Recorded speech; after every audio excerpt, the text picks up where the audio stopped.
Sud Radio, les vraies voix qui font bouger la France, Philippe Rossi. Bienvenue à vous, 19h28 sur Sud Radio, les vraies voix de la politique. Je vous attends au 0826 300 300 pour débattre avec Nicolas Corato, en pleine forme ce soir, fondateur du comité de réflexion Place de la République et auteur du livre Grande plaidoirie et grand procès de l'art de l'éloquence depuis le 15e siècle. C'est aux éditions Iridium. Bonsoir mon cher Nicolas. Bonsoir cher Philippe. Frédéric Sinclair est avec nous, politologue, auteur de La droite face à l'islam. C'est aux éditions Salvator. Bonsoir Frédéric Sinclair. Bonsoir. Bonsoir à vous, ravi de vous avoir une nouvelle fois avec nous sur Sud Radio. À un peu plus de 100 jours du premier tour de la présidentielle, ça passe. Emmanuel Macron, pas encore officiellement candidat, sera donc sur TF1 et LCI mercredi soir pour un grand entretien. La crise sanitaire, le quinquennat, les réussites, les échecs, sa vision de l'avenir. Le président de la République répondra depuis l'Elysée aux questions d'Audrey Crespo-Maret et Darius Rochemain. Alors je vous précise que ce ne sera pas en direct mercredi soir, mais enregistré, c'est déjà dans la boîte. Ça a été enregistré hier depuis l'Elysée. Un grand entretien qui ressemble à un bilan de quinquennat, un inventaire. C'est ce que beaucoup d'internautes reprochent d'ailleurs au chef de l'État sur les réseaux sociaux depuis l'annonce de ce matin. Et pourtant, souvenez-vous ce qu'avait déclaré Emmanuel Macron pas plus tard que la semaine dernière lors de sa conférence de presse sur l'Europe. Il avait dit « Je travaillerai pour les Français jusqu'au dernier quart d'heure ». Est-ce que ce grand entretien de mercredi vous choque? Emmanuel Macron doit-il se déclarer candidat maintenant? 0826 300 300, j'attends vos réactions, d'autant plus que Valérie Pécresse, la candidate des Républicains, a saisi le CSA. Voilà, elle aimerait faire annuler l'émission de mercredi soir. Elle explique dans son argumentaire qu'Emmanuel Macron peut faire son bilan pendant 2 heures et ses opposants ont que 5 minutes en duplex, dit-elle, pour pouvoir lui répondre. Ça vous choque, ça, Nicolas Corato, le grand entretien d'Emmanuel Macron de mercredi soir sur TF1 et LCI? Je ne sais pas si on peut dire que c'est choquant ou pas. Je dirais que c'est assez banal dans l'histoire de la Ve République qu'un président sortant soit en campagne permanente. Ouais. C'est pas nouveau. Mais qui parle autant. On a perdu un petit peu l'habitude parce que son prédécesseur n'a pas pu se représenter. Donc on n'a pas vu François Hollande dans la situation du candidat, du président en campagne permanente. Voilà, Emmanuel Macron, mais c'est pas dans ceux de François Mitterrand, de Jacques Chirac, de Nicolas Sarkozy et d'autres. Vous ne trouvez pas qu'il parle beaucoup, puisqu'évidemment il s'exprime face aux Français pour expliquer l'évolution de la crise sanitaire, mais il en profite pendant un petit quart d'heure. On avait compté 17 minutes il y a quelques semaines. Ça fait 5 ans qu'il parle beaucoup. Il nous a habitués à ça, même avant la crise sanitaire. Et regardez, tous les prétextes sont bons. Il a fait une allocution sur le référendum en Nouvelle-Calédonie, qui lui a permis également de reparler de la crise sanitaire, de remettre en perspective son bilan sur le sujet. C'est pas nouveau un président en campagne. Il va falloir qu'on s'habitue. Est-ce que ça pose un problème d'égalité du débat démocratique? Certainement. Est-ce que les ministres font campagne pour le président de la République et leur bilan? Certainement. Mais je dirais que tout ça, c'est le régime institutionnel de la Ve République. Donc on va pas le déconstruire, si je peux me permettre ce mot, par le tout petit bout de la lorgnette. Il faut le voir plus rapidement et plus globalement. Mais en l'occurrence, oui, Emmanuel Macron est en campagne et c'est pas une nouveauté. Frédéric Sinclair, elle a raison, Valérie Pécresse, d'avoir saisi le CSA. Bon, je pense que la saisine est un coup de communication qui débouchera d'ailleurs sur rien, à mon avis. Mais sur le principe, bien évidemment qu'elle a raison, et je crois qu'on est tous d'accord, même si je suis d'accord avec Nicolas Corato, personne n'est dupe. Et en même temps, comment faire autrement que de s'imaginer qu'un président qui vise sa réélection utilise du temps médiatique dévolu à l'activité présidentielle pour flatter son bilan. Ce qui est à mon avis dommageable, c'est qu'il y a depuis quelque temps une volonté de se démarquer. L'interview traditionnelle face aux Français a lieu le 14 juillet. Et puis maintenant, on a envie de faire neuf, et donc on ne fait plus d'interview du 14 juillet. Et alors on cale une interview 2 heures sur 1 heure de grande écoute à un moment qu'on a choisi et qui ne correspond à rien. Et donc là, quelque part, Emmanuel Macron nous montre encore une fois combien il est complètement déconnecté de ce qu'est la France, de ses traditions, de sa respiration démocratique est républicaine et combien il en a rien à faire finalement de ce que peut être la vie des Français. Est-ce que les Français mercredi soir ont envie d'entendre le président parler de son bilan? Ils ont peut-être envie d'autre chose à 2 semaines ou même pas des fêtes de Noël. Moi, je trouve ça arrogant comme façon de faire, et c'est ça finalement qui politiquement me pose le plus de problèmes, cette incapacité à s'inscrire dans ce qu'est finalement la tradition républicaine française. Alors Emmanuel Macron, peut-être, il se sent pousser des ailes, puisqu'à chaque fois qu'il parle à la télévision à 20h, mais en général c'est pour faire des annonces sur la crise sanitaire, donc forcément il y a 21 millions de téléspectateurs, il va peut-être être déçu mercredi soir, Nicolas Corato, le chef de l'État, quand il verra les audiences Médiamétrie le jeudi matin. C'est vrai que c'est un exercice, alors... Il parle beaucoup, lui qui nous avait annoncé qu'il serait maître des horloges et qu'il maîtriserait la parole présidentielle, finalement aura quasiment plus parlé que François Hollande, dont on disait que c'était un président bavard. Moi, il y a une autre chose qui m'interroge, c'est quand même cette histoire de différer. C'est-à-dire que, alors ça m'interroge pas sur la forme, mais sur le fond. Ça a été enregistré hier. Oui. C'est-à-dire que 48 heures de décalage, c'est beaucoup. Dans la période que nous vivons. Aujourd'hui, tous les matins, en ouvrant les journaux, en lisant les réseaux sociaux, on voit que Omicron, qui existait à peine il y a 15 jours, devient le sujet principal chez nos voisins de Grande-Bretagne. On découvre telle ou telle actualité. Bref, on est dans une époque quand même assez saccadée, où tout va vite, où la crise sanitaire nous rattrape, où le virus va plus vite que les politiques, mais ça fait plusieurs mois que c'est le cas. Et donc, prendre 48 heures de latence, ça peut-être aboutir aussi à une forme de décalage dans le discours. Donc il y a quelque chose d'un peu étrange dans cette non pas dans cette mise en scène, mais dans cette production de la parole présidentielle.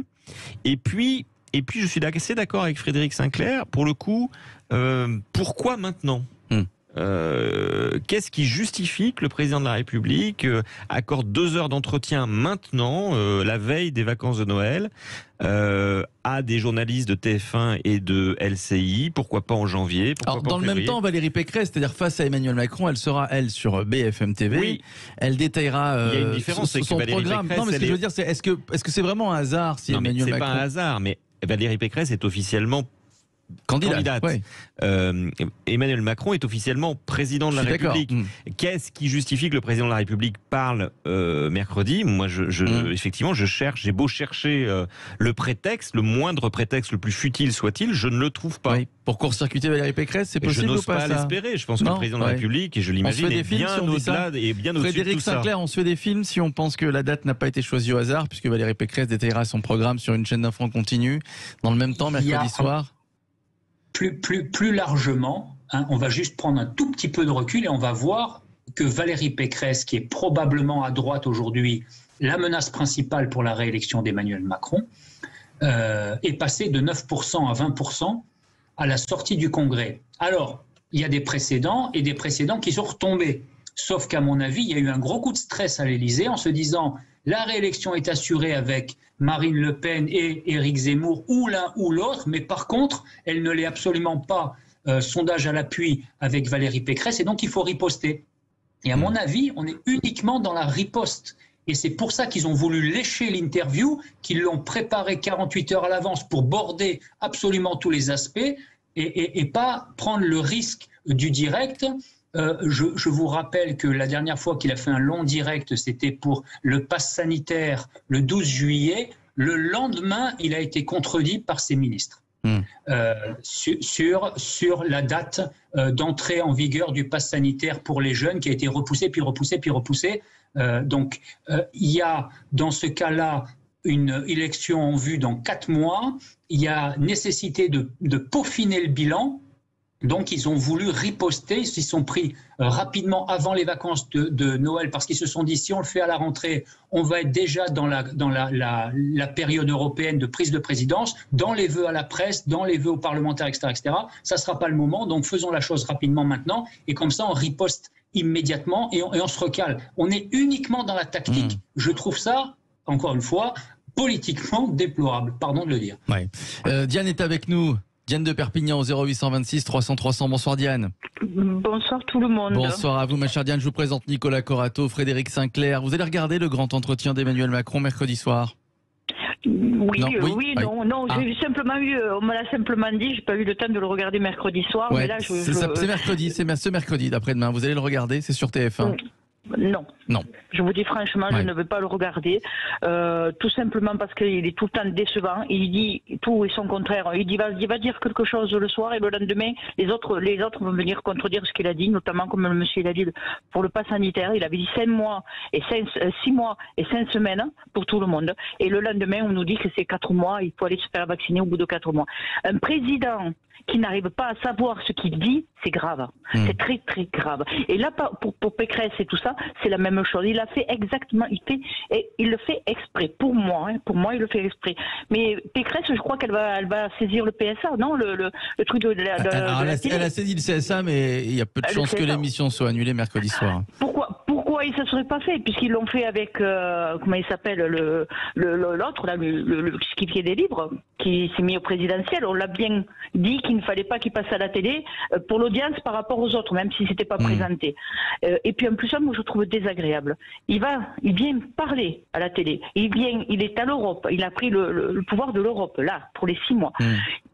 Et alors qu'on doit se présenter, mais c'est inadmissible. Moi, je dis que c'est inadmissible. Sur les frais des Français, même là, il se présente sur nos frais. Dans 4 mois, il va se présenter, mais c'est sur nos frais. Et les autres, ils payent. Les autres partis payent tout. Pourquoi lui? Et on devrait payer pour lui. C'est pas normal. Moi, je dis, ce n'est pas normal ce qu'il est en train de faire. Ce qui vous gêne, c'est qu'il ne soit pas encore déclaré candidat, c'est ça? C'est ça, en fait. Moi, ce qui me gêne, c'est qu'il se déclare ou qu'il se déclare pas. Moi, ce qui me gêne, c'est qu'on est en train de payer pour lui. Voilà, on est en train de payer, c'est-à-dire que quand il passe à la télé, il prend de l'audience par rapport aux autres, gratuitement. Et quand il va faire des meetings, les autres payent les meetings pour se préparer. Lui, il ne paye rien du tout, c'est nous qu'on paye. Puisqu'il parle en tant que président à la télévision. Nicolas Corato. Oui, vous avez raison, et c'est un sujet qui revient, je le disais tout à l'heure, à chaque fois qu'un président sortant se représente, il y a pendant une période effectivement une zone grise où le président peut user pleinement des moyens de l'État et de l'administration pour, il faut le dire, faire campagne. C'est pas le premier, mais malheureusement peut-être ce ne sera pas le dernier. Dire une chose quand même, c'est qu'une fois que la campagne officielle commence, tous les candidats qui font plus de 5% sont financés par les contribuables que nous sommes. C'est-à-dire que ils sont remboursés. Nous remboursons les frais de campagne de tous les candidats qui vont faire plus de 5% des suffrages aux élections présidentielles et qui donc vont faire campagne avec l'argent public, l'argent des contribuables, notre argent, votre argent. Je crois que c'est important de le dire. Tous les candidats sont pris en charge par la collectivité nationale, par les impôts des contribuables. S'agissant du président de la République, oui, il y a effectivement une exception, tout comme il y a une exception sur l'impunité pénale dont jouit le président de la République pendant l'exercice de son mandat, en tout cas pour les actes de gestion et les actions qu'il entreprend pendant son mandat. Donc oui, il y a le président de la République a une situation exceptionnelle, extraordinaire dans notre système institutionnel. Et c'est pour ça que je disais tout à l'heure, on ne peut pas uniquement le voir par le petit bout de la lorgnette, par cette idée de finalement l'avantage concurrentiel qu'il aurait en période électorale. Si on veut vraiment changer les choses, il faut changer de régime. Oui. Frédéric Sinclair, alors revenons sur Valérie Pécresse. Est-ce qu'il est vraiment en danger, Emmanuel Macron? Parce que c'est vrai qu'elle est à 20% dans les sondages. Il y a un sondage, le fameux sondage Elab, où Valérie Pécresse battrait Emmanuel Macron au second tour. C'est un réel danger, la candidate des Républicains, pour le chef de l'État? Où il y a un effet congrès, où il y a un effet congrès LR? Il y a un effet congrès, c'est sûr. Indéniablement. Ensuite, il y a il y a une dynamique à droite de déception de la campagne d'Éric Zemmour. Et vous avez vu qu'il y a eu un tassement ces dernières semaines dans ses scores. Et donc, ça, c'est forcément aussi une dynamique de recherche. C'est-à-dire que, conjointe, il y a un basculement en ce moment où il y a au moins une interrogation, et donc ça explique en partie. Est-ce que ça va se maintenir? Personne ne le sait, et d'ailleurs, on ne pourrait pas, parce que ça va vraiment dépendre. La campagne va commencer en janvier. Ça va vraiment dépendre de ce qui va se passer dans chaque meeting, au niveau des propositions, quelles vont être les interactions, quels vont être les ralliements. C'est extrêmement complexe, et donc les gens qui font des prévisions très longtemps à l'avance en général, sont pas très crédibles et ils peuvent tomber juste, hein, mais c'est du hasard, j'allais dire. Là où ce qui est intéressant, c'est qu'en réalité, la campagne se construit au jour le jour. Et donc, on voit bien que les réactions de la présidence à la réussite, j'allais dire, sondagière de Valérie Pécresse, et les réactions sont immédiates. Et donc, c'est ça qui est intéressant à analyser. C'est l'état de fébrilité de la présidence de la République, qui a affiché une certitude, une arrogance vis-à-vis de l'ensemble de la classe politique qui pouvait menacer la stabilité d'Emmanuel Macron. Et globalement, ça peut être que les extrêmes gauche ou droite. En tout début de mandat, on avait Jean-Luc Mélenchon comme premier opposant, et puis rapidement Marine Le Pen est devenue la première opposante, et puis il y avait cette assurance puisqu'on l'excluait du champ républicain. Puis Éric Zemmour est apparu, et puis lui aussi, on l'a exclu, j'allais dire encore plus facilement que Marine Le Pen, du champ républicain. Et puis là, on a quelqu'un qu'on ne peut pas exclure, Valérie Pécresse. Ouais. Paf. Et là, ça pose problème. Ouais. Merci Diane, merci à vous ma chère Diane. Alors on a bien compris que vous n'allez pas regarder le chef de l'État mercredi soir. Je serais curieux d'avoir d'ailleurs, on en reparlera évidemment jeudi, mais de voir combien de Français, quand on ne parle pas du Covid et de la crise sanitaire, quand on n'attend pas d'annonce, combien va faire Emmanuel Macron, combien de Français vont le regarder. Dans un instant, Anne Hidalgo en meeting à Perpignan. C'était hier, Anne Hidalgo qui a une nouvelle fois défendu sa primaire de la gauche. Nous allons tout tenter pour réaliser cette union, c'est ce qu'a déclaré la candidate socialiste. Primaire à gauche, y a-t-il encore un espoir? 0826 300 300, là encore, appelez-nous. Qu'en pensez-vous? 0826 300 300. Qu'en pensent Nicolas Corato et Frédéric Sinclair? Vous le saurez dans quelques minutes sur ce radio. Les vraies voix de la politique reviennent dans quelques minutes. À tout de suite. Retour des vraies voix de la politique sur Sud Radio avec Nicolas Corato, fondateur du comité de réflexion Place de la République, avec le politologue Frédéric Sinclair.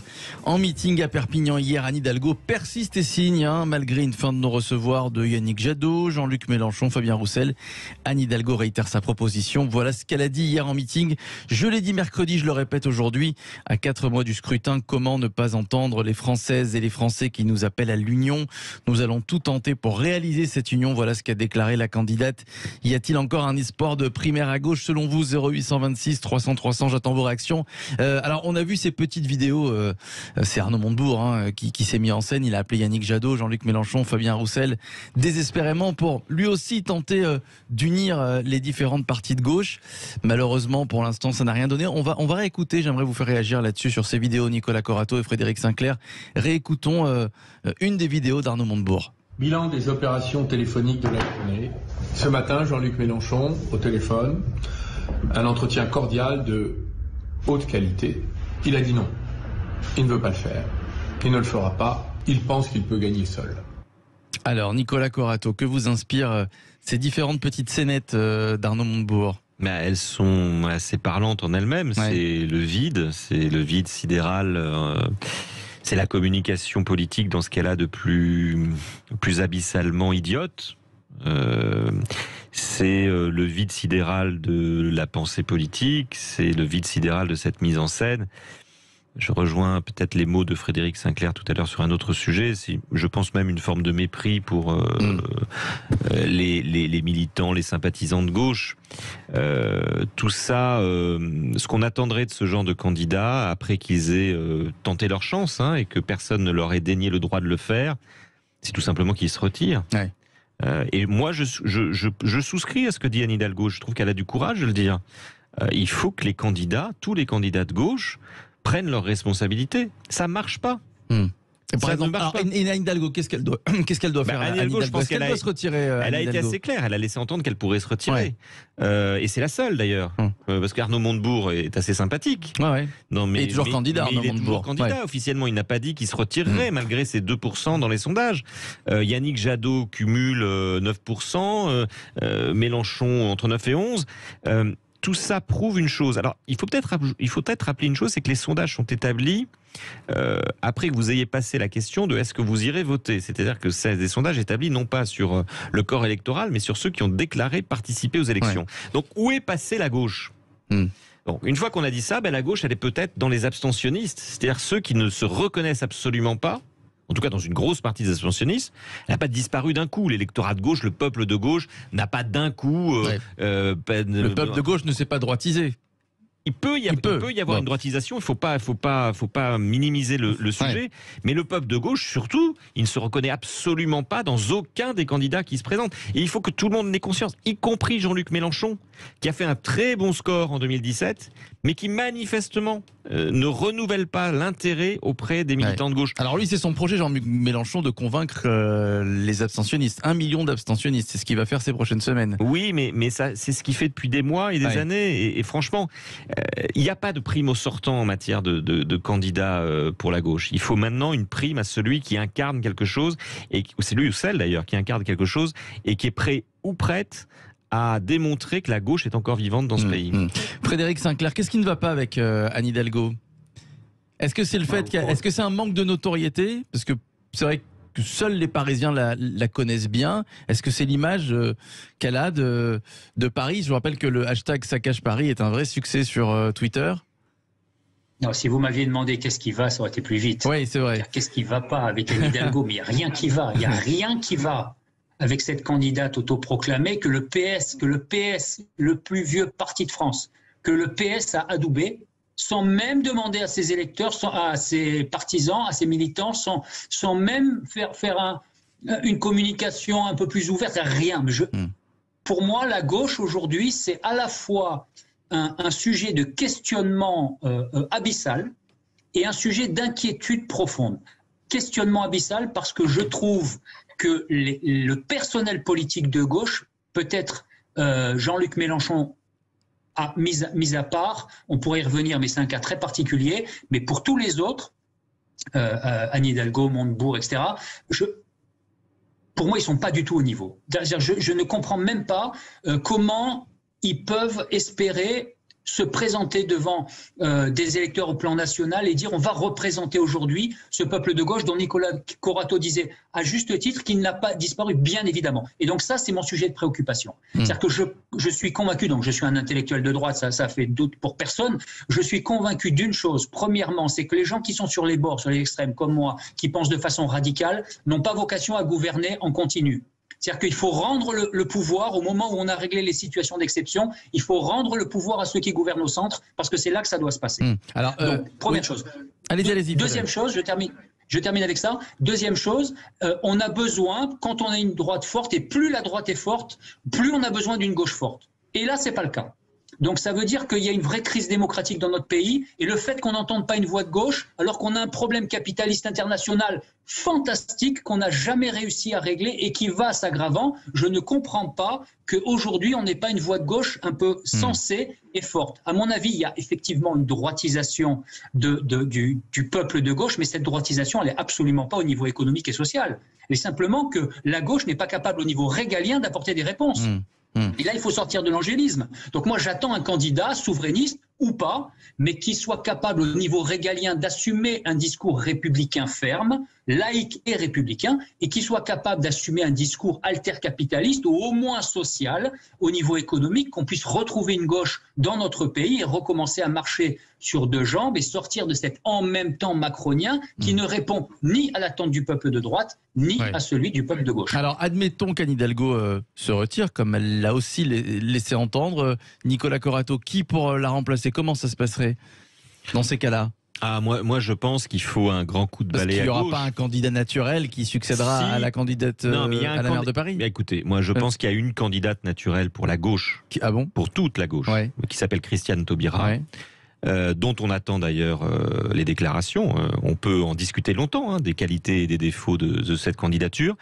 Elle a, je pense, toutes les qualités pour réunir en une grande partie de la gauche, y compris du côté de la France insoumise, pour remettre à plat les compteurs et pour exprimer une voix, un souffle, une incarnation d'un projet social et sociétal qui ressemblerait à quelque chose à gauche. Et pour ramener du clivage droite-gauche, droite-gauche, vous voyez, c'est difficile à dire, Bah oui, on n'a plus l'habitude. on n'a plus l'habitude. Pour ramener du clivage droite-gauche, parce que quand j'entends les gens de droite réagir à l'éventualité d'une candidature de Christiane Taubira, je me dis je me dis non. C'est quand j'entends la violence parfois des réactions, je me dis c'est la bonne candidate. Ce clivage-là, elle pourrait le réintroduire. Donc oui, il faut pas minimiser. Il y a encore quelques grandes personnalités à gauche, et celle-là me paraît la plus intéressante. Frédéric Sinclair sur la probable candidature de Christiane Taubira. Alors, moi, je suis très sceptique sur les déclarations aujourd'hui de personnalités qui pourraient se rajouter à l'éventail de ceux qui existent déjà. C'est-à-dire que pour moi, la proposition elle ne se rajouterait pas, elle remplacerait Anne Hidalgo. Non, ça, j'y crois pas du tout. Ah bon. Ça, je vous le dis bien tranquillement. Non, ça, j'y crois pas. C'est-à-dire qu'à mon avis, il va y avoir bataille. Mais après, c'est un autre sujet. Non, la vraie question, c'est est-ce que ce qu'a proposé Anne Hidalgo n'aurait en réalité vu l'ADN démocratique de la gauche? Est-ce que ça n'aurait pas dû arriver en préambule l'été dernier? Enfin, je veux dire, est-ce qu'entre gens intelligents, on ne peut pas se dire, OK les gars, on va faire une grande primaire? Que la droite qui a le culte du chef dise la primaire c'est la machine à perdre. D'ailleurs, elle a oublié, vous avez vu avec la montée de Pécresse, la primaire c'est la machine à perdre, paf aux oubliettes. Maintenant la primaire c'est la machine à gagner. Mais bon, peu importe. À gauche, on peut quand même se mettre d'accord sur le fait qu'on puisse faire une grande primaire et puis qu'on fasse sortir à l'issue de l'été un candidat qui soit légitime. Mais pourquoi ils n'ont pas fait ça avant? C'est incompréhensible. Et il ne fallait pas attendre, encore une fois, Jean-Luc Mélenchon, qui est un cas particulier, intéressant mais singulier. Il fallait lancer cette machine de primaire. Maintenant, c'est presque un peu tard. On arrivera au mois de janvier, à 4 mois de la présidentielle.